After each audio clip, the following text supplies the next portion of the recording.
दोस्तों, जय श्री राम। ध्यान मार्ग में एक बार फिर से आप सभी लोगों का स्वागत है।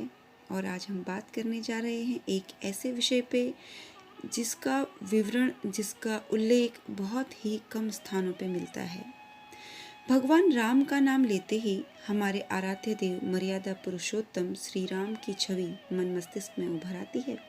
भगवान राम के चरणों में हम रम जाते हैं। लक्ष्मण, भरत, शत्रुघ्न का नाम सुनते ही आदर्श भाइयों की श्रेणी में उनसे ऊंची कोई श्रेणी नजर नहीं आती। सीता माँ का नाम आते ही त्याग, बलिदान और करुणा की देवी का चित्र सामने आ जाता है। राजा दशरथ का नाम लिया जाता है तो पुत्र मोह में व्याकुल एक विवश राजा राम राम करते से दिखाई पड़ते हैं। इसी प्रकार से उस युग का हर एक पात्र अपनी महत्वपूर्ण भूमिका में नजर आता है। परंतु कुछ चरित्र और पात्र ऐसे भी हैं जो महान त्याग करने के पश्चात भी नजरअंदाज कर दिए गए, जिनमें उर्मिला के बाद एक नाम मेरे मस्तिष्क में आता है और वो है देवी शांता का। क्या आप जानते हैं कौन थी देवी शांता? वीडियो का शीर्षक देख के आपको अंदाजा तो हो गया होगा, पर विस्तार में उनके विषय में आज चर्चा करते हैं। तो देवी शांता राजा दशरथ और कौशल्या माँ की प्रथम संतान यानी कि श्री राम की बड़ी बहन थी, जिनकी कहीं कोई चर्चा नहीं की जाती है।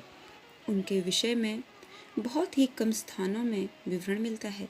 शांता अपने जन्म से ही एक होनहार कन्या थी। जीवन के हर एक क्षेत्र में उनको अनूठा ज्ञान था। उनके विषय में प्रचलित कुछ मान्यताओं के अनुसार एक बार कौशल्या जी की बहन वर्षिणी और उनके पति रोमपद अयोध्या आए। शांता की विद्वता देखकर वर्षिणी के मुंह से अनायास ही निकल पड़ा कि उनकी संतान हो तो शांता जैसी, अन्यथा ना हो। उनके उस समय कोई संतान भी न थी। उनकी ये बात सुनकर राजा दशरथ ने शांता को उन्हें गोद दे दिया और उसके बाद देवी शांता अंग देश की राजकुमारी बन गई। उसके कुछ समय पश्चात ही एक ब्राह्मण भिक्षा हेतु अंग देश पहुंचा, परंतु उस समय राजा रोमपद अपनी लाडली शांता से वार्तालाप में इतने व्यस्त थे कि उस याचक को अनदेखा कर दिया। एक ब्राह्मण उस दिन राज दरबार से खाली हाथ लौट गया, जिस पे क्रुद्ध हुए इंद्रदेव ने उस वर्ष अंग देश में बारिश नहीं होने दी और इस वजह से सूखे की स्थिति बन गई और अंग देश संकट में आ गया।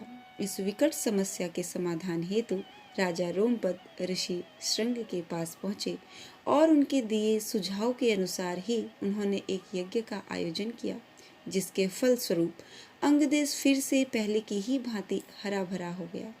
इस बात से राजा रोमपद इतने प्रसन्न हुए कि उन्होंने अपनी प्रिय पुत्री शांता का विवाह उनसे कर दिया और तत्पश्चात देवी शांता श्रृंग ऋषि के साथ उनके आश्रम में ही रहने लगी। दोस्तों, कुछ और भी मान्यताएं प्रचलित हैं देवी शांता के विषय में, जिनमें से एक मैं आपको बताती हूँ। उस मान्यता के अनुसार देवी शांता जन्म से ही दिव्यांगना थी, जिनका बहुत जगह उपचार भी कराया गया, परंतु वह सही नहीं हुई। कारण पता किए जाने पर ये बात सामने निकल के आई कि कौशल्या माता और दशरथ जी का एक ही गोत्र था। जिस समस्या के निदान हेतु देवी शांता के माता पिता का बदलना आवश्यक था, और गोत्र एक ही इसीलिए था क्योंकि उनका गंधर्व विवाह हुआ था जो कि नारद जी ने कराया था। तो इसीलिए उनको ठीक करने के लिए, उनके अच्छे भविष्य के लिए राजा दशरथ ने उनको वर्षिणी और रोमपद को दान दे दिया था। दोस्तों, हिमाचल में कुल्लू में स्थित श्रृंग ऋषि के मंदिर में ही देवी शांता की पूजा भी की जाती है। कुल्लू से लगभग 50 किमी की दूरी में स्थित यह परम पवित्र सुंदर मंदिर श्रद्धालुओं के आकर्षण का केंद्र रहता है। कहा जाता है जो भी भक्त इस मंदिर में आते हैं और सच्चे मन से देवी शांता और ऋषि श्रृंग की पूजा अर्चना करते हैं, उन्हें भगवान राम का आशीर्वाद प्राप्त होता है।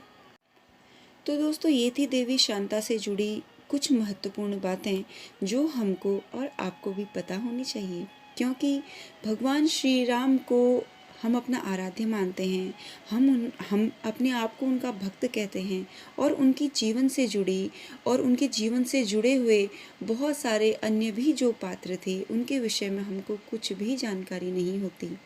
एक वीडियो मैंने पहले भी बताया था जिसमें इस बात की मैंने चर्चा की थी कि उर्मिला जो कि लक्ष्मण जी की पत्नी थी 14 वर्ष तक सोती रही, उसका भी लिंक मैं इस वीडियो के डिस्क्रिप्शन बॉक्स में दे दूँगी। धन्यवाद। साथ ही दोस्तों, आज का वीडियो पसंद आया तो मेरे चैनल को शेयर एंड सब्सक्राइब करना ना भूलें।